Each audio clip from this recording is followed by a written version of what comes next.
السلام علیکم ناظرین، انسائٹ ٹی وی کے ساتھ میں ہوں آپ کا ہوسٹ سامع۔ ناظرین، ہم مردوں کے متعلق سنتے ہوئے دیکھتے ہیں کس طرح وہ گرمی میں محنت کر کے اپنے بچوں کا پیٹ پالتے ہیں، مگر آج ہم ایک ایسی محنت کش خاتون کے ساتھ موجود ہیں کہ جنہوں نے اس چیز کے پیش تر کہ گرمی ہے یا سردی اپنے گھر سے باہر نکلی، محنت کی اور اپنے بچوں کا پیٹ پالنے کے لیے نان ٹکی لگاتی ہیں۔ تو ان سے چلتے ہیں، ان سے بات کرتے ہیں کس طرح انہوں نے یہ کام اسٹارٹ کیا اور کیا مجبوری تھی اور کب سے وہ یہ کام کر رہی ہیں، تو جانتے ہیں ان سے کہ اس کے پیچھے کی کیا اسٹوری ہے۔ السلام علیکم۔ وعلیکم السلام۔ جی میم، آپ کا نام؟ سائرہ سلطان۔ ہمارے ویورز کو یہ بتائیے گا کہ کیوں آپ نے یہ کام اسٹارٹ کیا اور کتنی دیر ہو گئی آپ کو یہ کام اسٹارٹ کیے ہوئے؟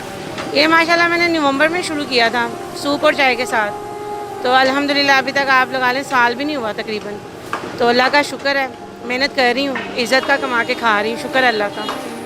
تو کیا وجہ کیا بنی کہ کس مجبوری کے تحت آپ نے یہ کام اسٹارٹ کیا؟ وجہ جب پیدا ہو جاتی ہے کہ جب آپ شادی شدہ ہوں اور بچے ہوں اور ہسبینڈ کی ڈیتھ ہو جائے تو وجہ خود بخود پیدا ہو جاتی ہے، اور اللہ اور نبی کے علاوہ جب آپ کا کوئی ساتھ نہ دے تو پھر آپ کو پتہ ہے کہ اللہ پاک تو کہتا ہے محنت کرو میں تمہارے ساتھ ہوں، ہلا کر وسیلہ میں کرتا ہوں۔ تو اللہ کا شکر ہے، اللہ پاک نے میرے سے یہ محنت کروانی تھی اور میں اس میں بڑی خوش ہوں، اللہ کا بہت احسان ہے۔ تو کن کن مشکلات کا سامنا کرنا پڑا اس کام میں جب آپ آئیں، اور کیا کیا تنگیاں آپ کو آئیں؟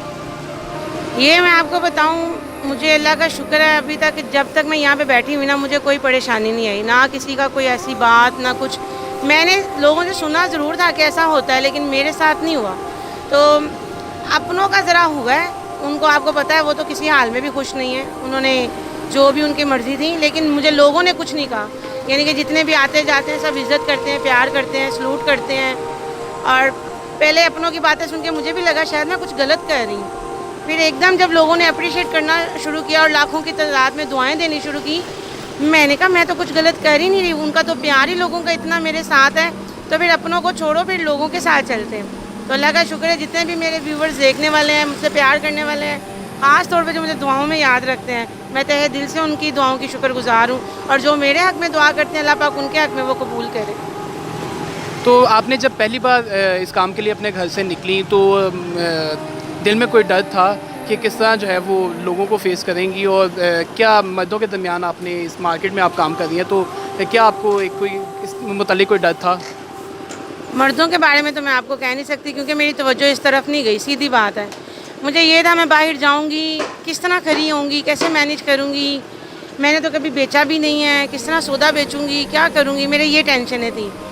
مارکیٹ میں آنا یہ میری ٹینشن نہیں تھی، کیوں؟ مجھے اس کی پرواہ ہی نہیں تھی، کیوں جب میں نے محنت کرنی تھی تو پھر مجھے کسی کی پرواہ نہیں ہے، محنت کر کے کھانے میں کوئی شرم نہیں ہے، اگر کسی کو لگتی ہے تو پھر وہ اس کی اپنی سوچ ہے، مجھے اس سے کوئی فرق نہیں پڑتا۔ میں یہاں کوئی برا کام نہیں کر رہی، اللہ معاف کرے، میں کسی کو لوٹ نہیں رہی، میں کسی کا کوئی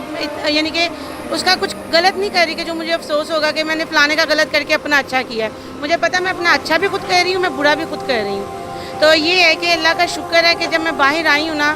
فرسٹ ٹائم جب میں نے چائے کا کپ ڈالا تھا نا، میرا اللہ جانتا ہے میرے پاؤں اور میرے ہاتھ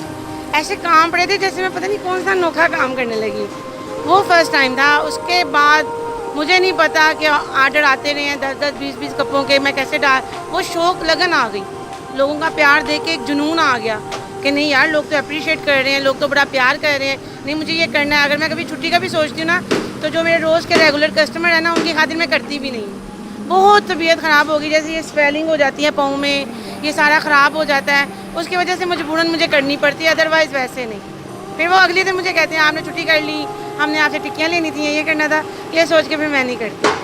تو جب آپ نے یہ کام اسٹارٹ کیا اس کے بعد جو ہے وہ رشتہ داروں کی طرف سے کوئی پریشر آیا کہ یہ آپ کام چھوڑنے ترک کرنے؟ میں نے نا اللہ اور نبی کے علاوہ نا کسی کو اس لائق ہی نہیں سمجھا کہ میں کسی کو صفائیاں دوں یا میں کسی کے سوالوں کا جواب دوں۔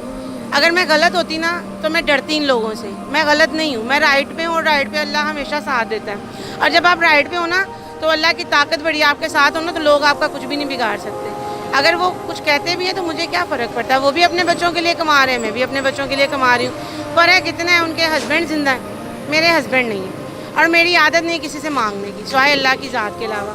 اور مانگنا بھی کیوں ہے جب اللہ نے ہمیں اتنے پیارے ہاتھ پاؤں دیے ہیں، دماغ دیا ہے، اتنی پیاری نعمتیں جسم کی دی ہیں، تو جب میں اللہ کے پاس جاؤں، اگر میں اللہ سے گلہ کرتی ہوں میں نے فلانے سے مانگا مجھے فلانے نے نہیں دیا، تو میرا اللہ کہے گا میں نے تجھے ہاتھ کس لیے دیے تھے، دماغ کس لیے دیا تھا،